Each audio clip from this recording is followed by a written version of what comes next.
In this video, I will explain the backpropagation using chain rule. So here I will explain how to compute the gradient of loss function. The loss function is the distance between your output and the true label y with respect to weight matrix WL, the weight matrix at L's layer. Okay. So usually we define the gradient with respect to multivariate input vector. So the WL should be some kind of vector. But unfortunately, in many neural networks, each layer weight matrix is matrix. It has many columns and rows. Okay, but don't worry, we can convert the matrix to a vector by stacking all columns together so that it looks like a column. And then we can define the gradient with respect to this multivariate vector. But in this video and throughout this class, we will not use this vectorization technique, but we will represent this gradient using the same shape with the true weight matrix WL. So here, the gradient WL, the shape is equal to the shape of WL, and each entry will represent the partial derivative with respect to Wij, the corresponding element of WL matrix. Okay, so this was the side remark. Okay, let's start. How to compute the gradient with respect to WL? So we can use the same technique what I used for explaining the chain rule.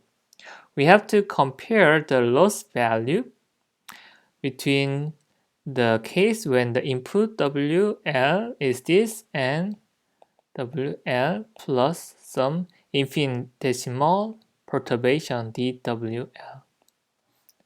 Okay, so dWL can be any very tiny valued matrix. Right.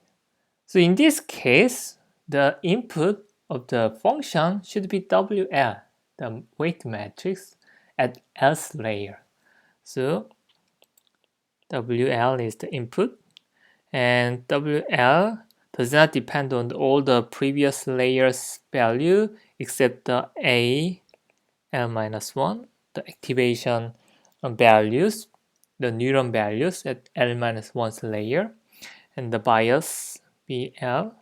And after that, it just follows the same neural network process. And after that, we compute the loss value between A capital L, and the true output Y. But let's denote by LWL for this case. Because AL is function of WL, W small l, we can change the notation like this. Okay. Right, so to understand the difference between WL and WL plus dWL, we have to compute the function value step by step, right? So we sequentially compute the GL, which is function of WL,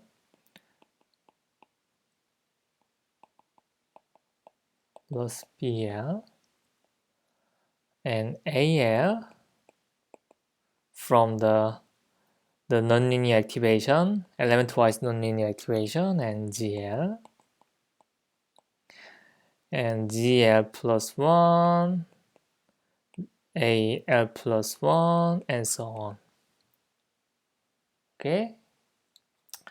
When you change the input to WL plus dWL here, what will happen? GL will be updated to GL plus dwl al minus 1, and we can say this is dzl.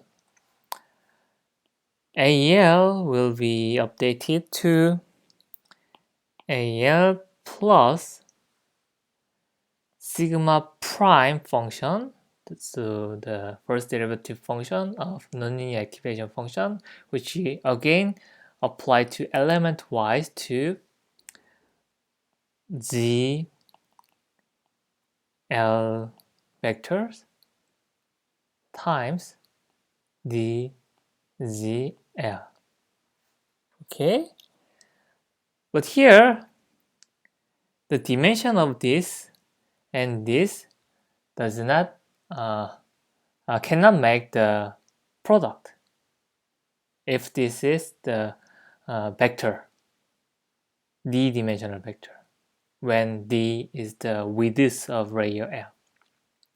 So we cannot define this multiplication with the element-wise sigma prime function. So actually this value, this vector, actually this is not vector, this is diagonal matrix, all zero of diagonal entries, and diagonal entries comes from the element of the sigma prime zl vector. Okay, this is sigma prime z1l, sigma prime z2l, and so on. Alright, then there's no issue for the dimension matching, and this is actually the true definition of the perturbation at AL vector. Right. But I will bravely use sigma prime ZL to denote this diagonal matrix. Alright. So after repeating this process, essentially you can continue this kind of checking up to A capital L. This will be equal to sigma AL plus sigma prime Z capital L times D Z capital L, right? Then dz capital L is equal to, what is this? dz L is equal to W L times d A L minus 1 and so on.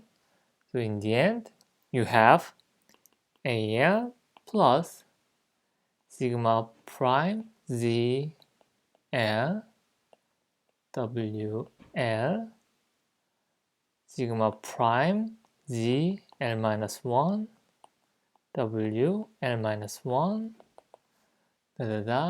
sigma prime Z small l d W L A L minus 1.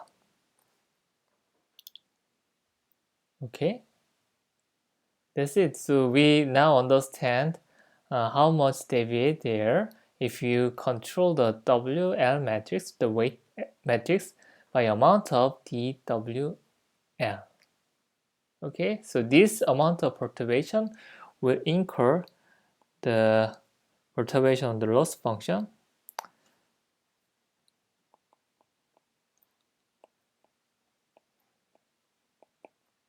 L A L comma Y plus partial derivative L A L Y A L times this value. Okay, so this will be the amount of perturbation of your loss value due to the dW small l matrix. Okay, so yeah, that's it. We are almost there. Essentially, this is equal to inner product. So inner product means the sum of element-wise product dWl and the gradient with respect to WL matrix loss value.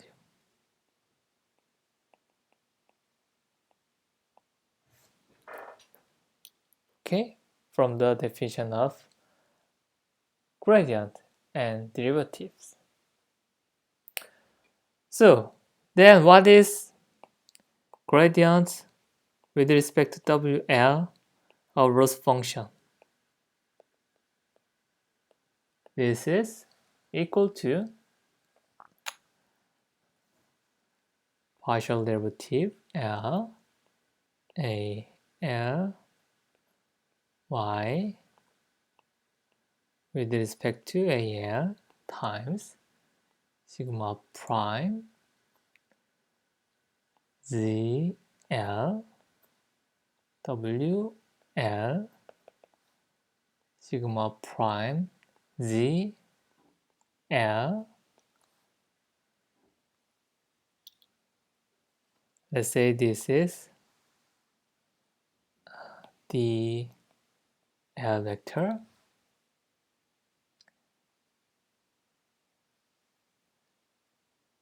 A L minus 1. Okay,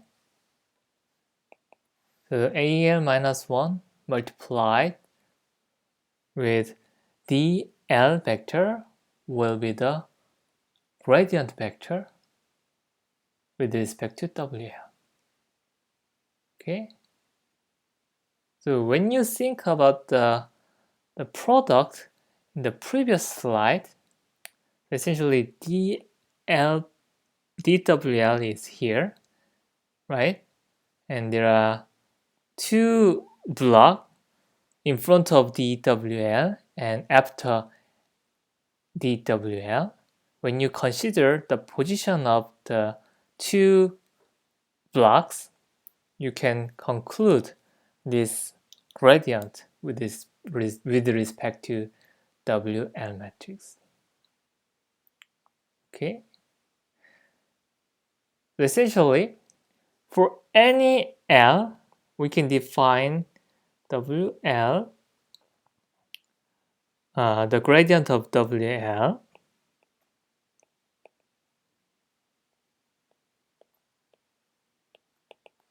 using the L matrix and AL minus 1.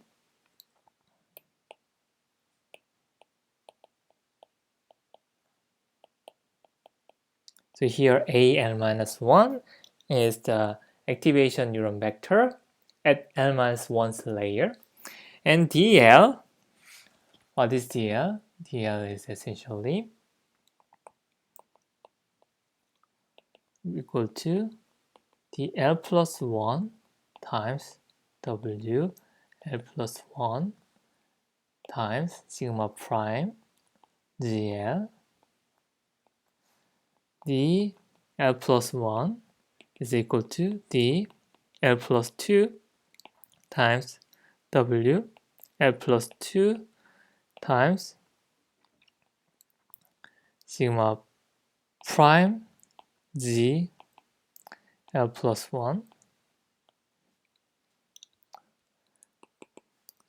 and the last layer dl is equal to partial derivative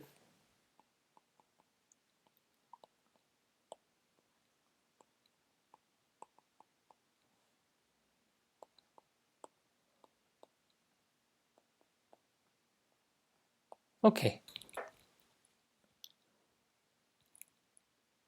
So this is the definition of dl, and essentially from the d capital L you can sequentially compute the dl vector, and we know the activation vector AL from the forward path. So basically, when you have a neural network, you can compute all the AL value from the forward path, and then you can compute the gradient from here, dl, dl minus 1, and so on from the backward path. So that's why people say the process finding the gradient is backpropagation. We can understand the gradient from the output to the input side. Okay, so this backpropagation process basically have a huge, very critical problem called vanishing and exploding gradient issue. Why? Essentially, when you look at the definition of DL, we always multiply something. We always multiply the weight matrix and this diagonal matrix. Always. So when the value of this term always less than 1, this multiplication always decreases the gradient values. In the end, if the depth of your neural network is huge, your gradient value at the bottom layer, so close to input layer, will have very tiny gradient value. If this matrix always greater than 1, such multiplication can make a huge gradient value again near the input point. Okay? So essentially this make a very unbalanced gradient values between layers. Top layers, the close to output, can have very nice, well-controlled gradient range, but the bottom layer, the close to input layer, can have very high variance gradient. Sometimes very tiny, sometimes very huge, which make your convergence behavior pretty bad. And this was the main source when you stack multiple layers, it totally failed to train. So previously, like 5 or 6 years ago, people always failed to train very deep structured neural network.